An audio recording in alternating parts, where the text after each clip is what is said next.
Just about every Texan knows that otherworldly feeling of plunging full body into a cool, refreshing swimming hole. Or hitting the lake, reeling in the big one, sitting in a tube, running through the sprinklers, or even simply turning on the tap. But water is more than just Texas ritual and recreation. It is our most valuable resource. Our lives and the lives of millions of animals literally depend on it. So how do we both celebrate the fresh water we have and protect it while we still can? Well, I'm on a mission to find out. From the coast to the west, Texas covers over 170 million acres. It's home to tens of thousands of native plants and animals, and some of the most beautiful, diverse lands in the country. Lands that are changing fast. I'm Chet Garner. Let's take a trip with the Nature Conservancy in Texas to visit the people and places who've helped protect 1 million acres of Lone Star lands, both for our generation and the one to come.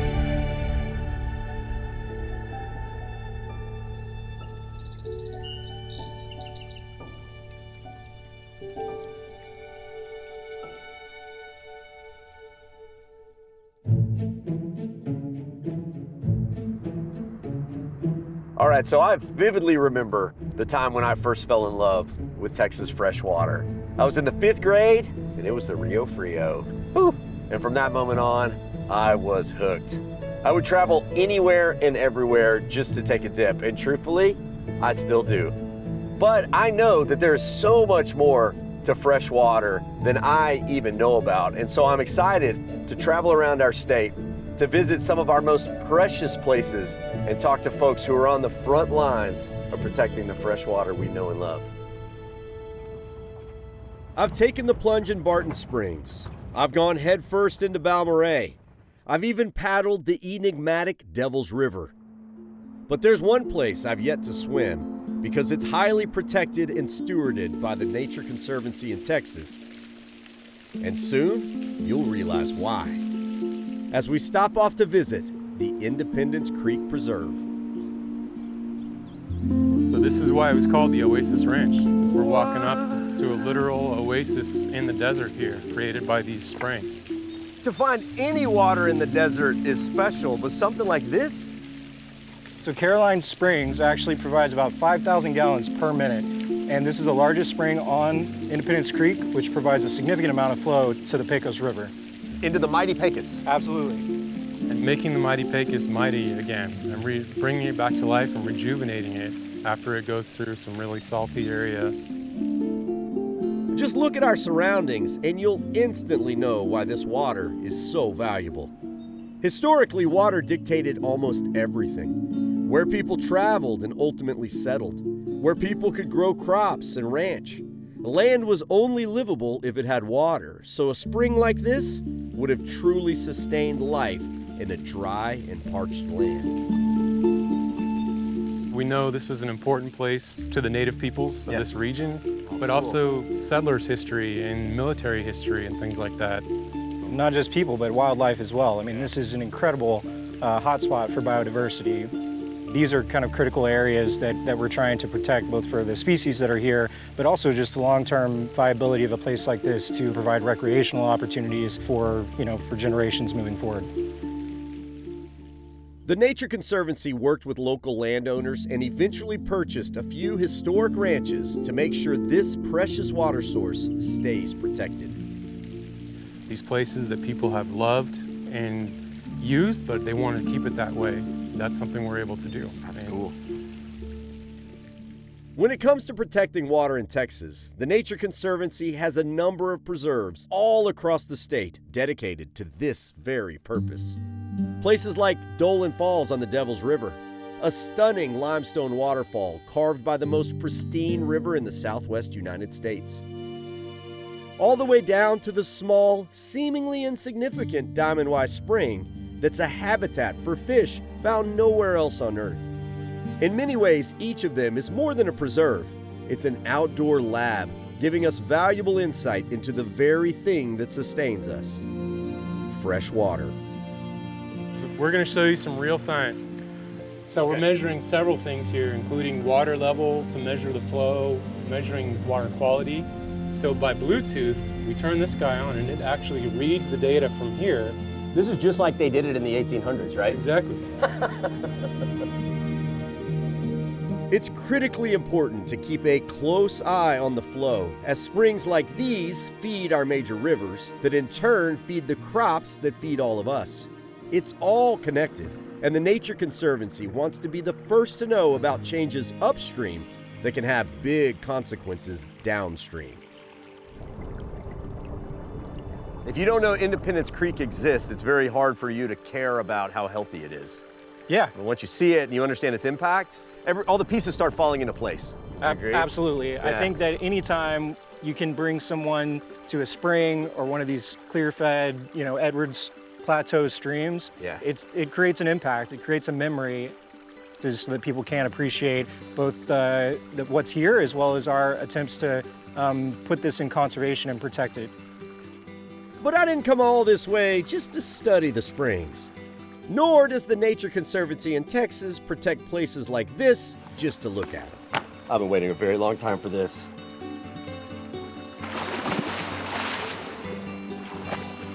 Oh yeah, it is cold, but on a day like today, it is just, it's perfect. The water is so clear, it's as if the goggles in front of my face don't exist. And I'm getting up close and personal with multiple endangered fish that only live in desert springs like this one.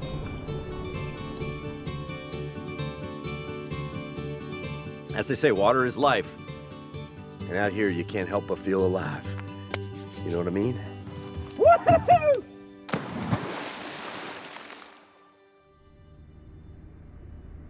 So all across Texas are springs, rivers, lakes, and streams that are much more critical to our livelihood than we even realize. So let's head to another place on the opposite end of our state where freshwater is critical to everything. Only here, people didn't have to find water to live. Instead, they had to learn to live with the water. Oh my gosh, Laura Ashley, this is another world out here. Yeah, you feel like you've stepped back in time, millions of years, primordial swamp. I mean, this is not like anything you've ever seen. No. Caddo Lake is the only major natural lake in Texas, meaning every other major lake is actually a man-made reservoir. Caddo is a swampy, twisted labyrinth of bayous and cypress forest, a place Laura Ashley calls home. This lake isn't special because I've come here since I was 5 years old or because somebody's a third-generation person that lives here. Like, it's objectively special. Almost 1,000 different species of animals. We're talking about 300 species of birds, 80 species of fish. Every freshwater game fish you can find in Texas is in this lake. Seriously? Yeah. So it's a whole wetland system that covers at least 40,000 acres across 2 states. This is one of the most diverse ecosystems in the state of Texas and even in the entire country. Fresh water has been flowing through Caddo for millennia, supporting a bounty of wildlife, families, and guides like Captain Danny here. It's not exactly a swimming lake, but it's one that's critical to so many species, which is why the Nature Conservancy in Texas protects the Fred and Loucille Dahmer Caddo Lake Preserve with thousands of acres of wetland habitat. And then there's so much mystery. I mean, when you can't see in the water, and that's not because the water quality is poor. It's a natural effect of tannins and nutrients from the soils, from the trees that's in the water that makes it look so dark. I was gonna splash in it, but even I'm nervous to put my hand in it.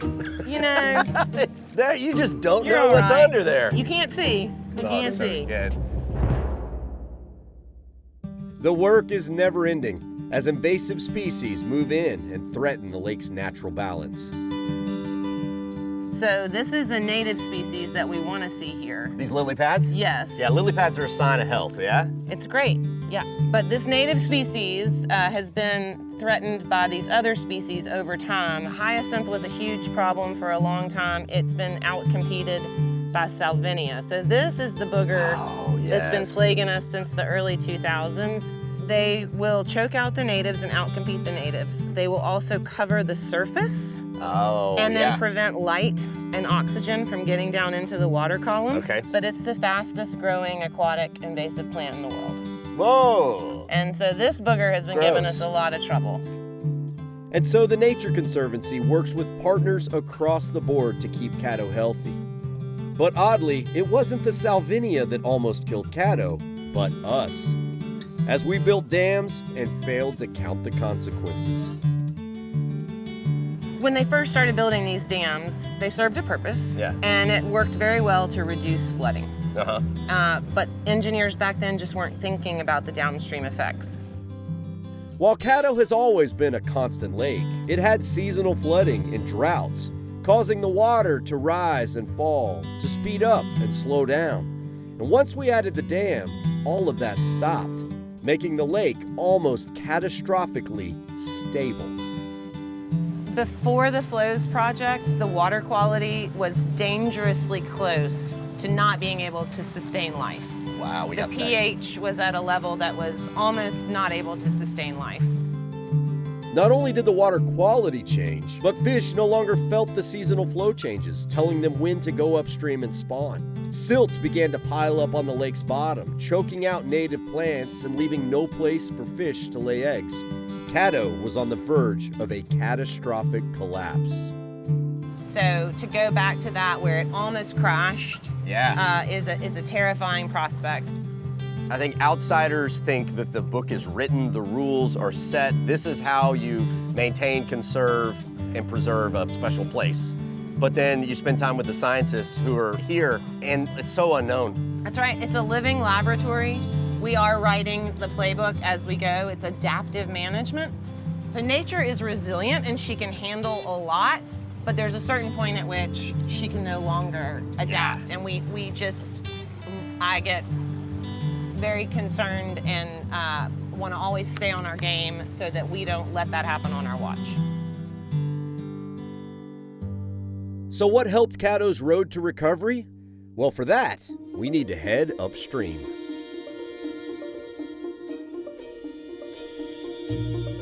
All right, Ryan, why did you bring us to a dam in Northeast Texas? Well, this dam is an important place to one of the coolest partnerships that we have at the Nature Conservancy.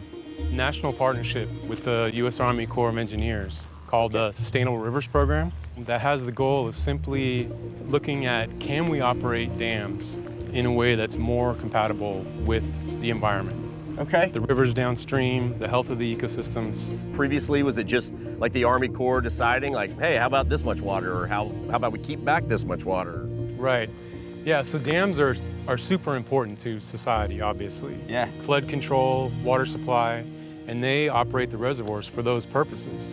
So what we do in this program is we bring together all the partners, the environmentalists, but also the communities and the agencies responsible. And we gather kind of all the science and all the information on what would a healthy ecosystem downstream of this dam look like. Let's take the paddlefish as an example. It's the oldest species on our continent and one weird-looking fella. Dams cut off the springtime flow of water that told the paddlefish when to go upstream and spawn, so they never made new baby paddlefish. The existing population died off, and by the 1980s, it was thought to be extinct in Texas. But thanks in part to initiatives like the Flows Project and some thoughtful breeding, the paddlefish population now has a better chance at survival. The system's starting to respond. So it's a really cool story. And it's not a regulatory action. No one told them they had to. There's no endangered species lawsuit. It's been voluntary coming out of the partnership. Everyone wants this river and everything downstream to be as healthy as possible, right? Yeah. Because of the success of the Sustainable Rivers Program, pioneered right here, it's now being rolled out in rivers across the nation. Amazing what can be accomplished when you bring everyone to the table. Texas Parks and Wildlife notes over 250 species of freshwater fish in Texas. Add to that 600 species of birds that need fresh water and 6,000 species of plants. Our waters not only hold a menagerie of amazing creatures, but support entire ecosystems and habitats, stretching from the amazing waterfowl that fill the sky to the tiny spiders that float atop lily pads. But there's one type of creature that often gets overlooked when discussing the amazing beasts of the watery realm, yet it's one that does a lot of heavy lifting when it comes to keeping our freshwater clean. The humble mussel. To explore its realm, we're headed to the Sandyland Sanctuary in Southeast Texas to paddle down Village Creek.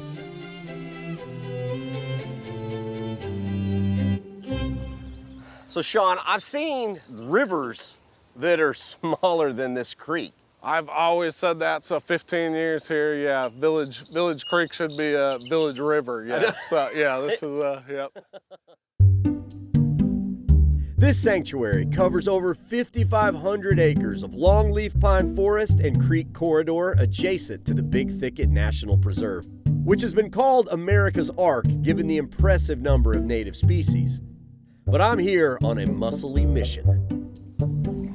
I think this spot right here looks pretty decent. So we've got this slower area. I see a sandbar over there, a little bit darker and slower right here. So a really good likely area. We might find something here. I thought we were waiting. Oh, it's brisk. And it feels nice today, yeah. Just to give you guys an idea, that's all I got. I got sand, lots of sand. Why are we doing this again? So mussels are a really good indicator of water quality.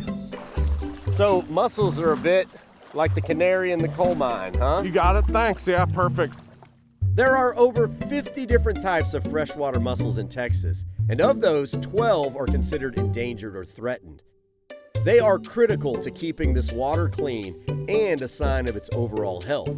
Plus, these might be my favorite species names of all time. Hey Chet, I finally got one. There we go, success. There it is. They're a threatened mussel. This is our a Louisiana pigtoe right here. The Louisiana pigtoe. Yeah, that's a good find right there. Oh. There we go. What I got? You got the best one of all. we got the Louisiana fat mucket. The fat mucket. These names are great. All right, just keep working this I edge. think so, yeah. Let's We found keep the on, sweet spot, Sean. Keep on going. And go Lay through. them out, yeah, kind of see what we got. Holy cow, what you got? You tell me. What do you think it is? What's it look like to you? Think Zydeco music. Oh, there's a washboard. That's it, you got it, man.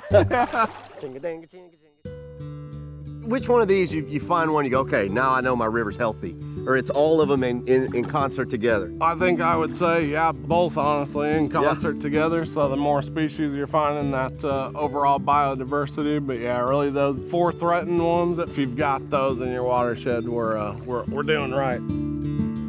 I had no idea there were this many types. When you see one in isolation, you don't have a benefit of comparing. These all look so different. Yeah, just really a great showcase of mussels here, if you want to call it that.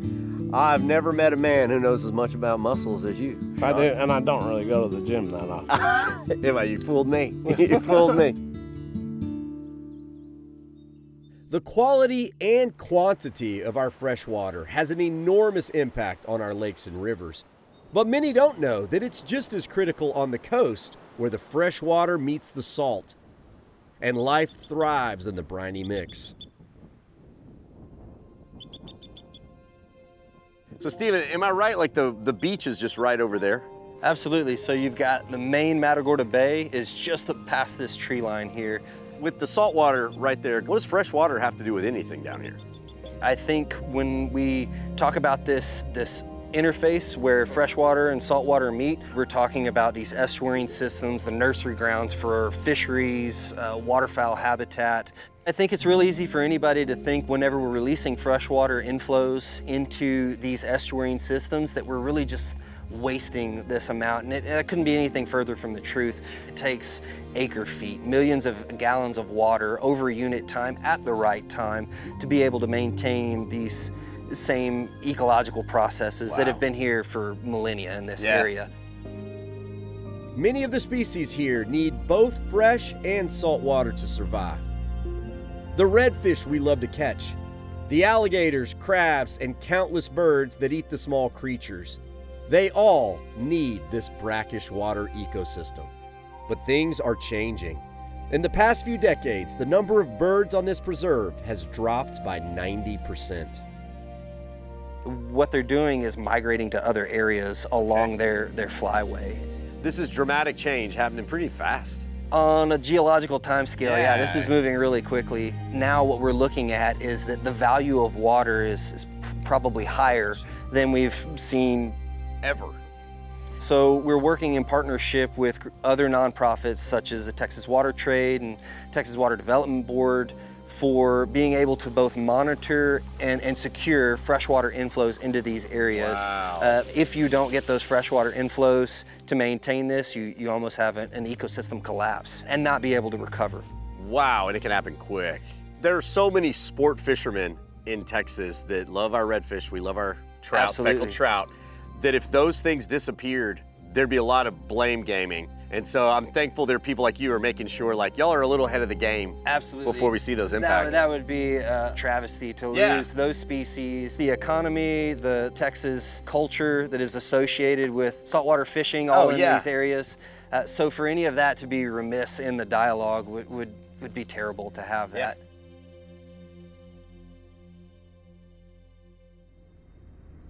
So when you think about everything freshwater supports in Texas, you're literally thinking about everything in Texas.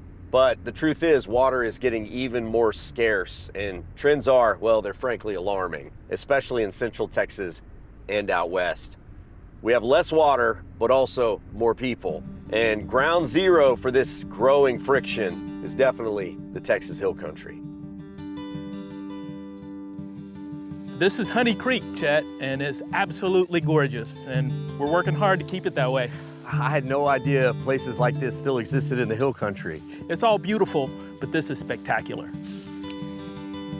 The Honey Creek State Natural Area is over 2,000 acres, protecting one of the cleanest water systems in Texas. The land was acquired by the Nature Conservancy in the 80s and then transferred to Texas Parks and Wildlife for safekeeping. The Edwards Aquifer is underneath us. We're part of the Edwards Plateau, so it's very important because this provides a water source for one of our largest cities. There's a lot of urbanization. As you know, Chet, Texas is going to be close to 50 million people in 20 years. That's hard for me to wrap my head around. It really is. We're losing a lot of rural lands, and that can impact the ecosystem and impact our water quality. Keeping the surface not concreted, so that all that water can go through the karst system and recharge that aquifer, feeds into these creek systems, and eventually feeds into the river, the Guadalupe. It's important for us to allow that recharge to keep the quality of the water up and the amount that's available to us up. So it all is connected. Let me help explain. So a lot of us rely on groundwater for our drinking water. And when a neighborhood goes in, so does a lot of concrete. After that, when it rains, instead of having water trickling through the ground and back into the aquifer, it rushes away through concrete drainage systems downstream, and the aquifer dwindles. San Antonio saw this problem coming and has worked with groups like the Nature Conservancy and Texas Parks and Wildlife to set aside huge chunks of land, not just for parks, but to allow nature to do all the amazing things we can't see. Because once this gets turned into a development, there's no rewinding the clock. There's no turning back, and the impact is going to be long term.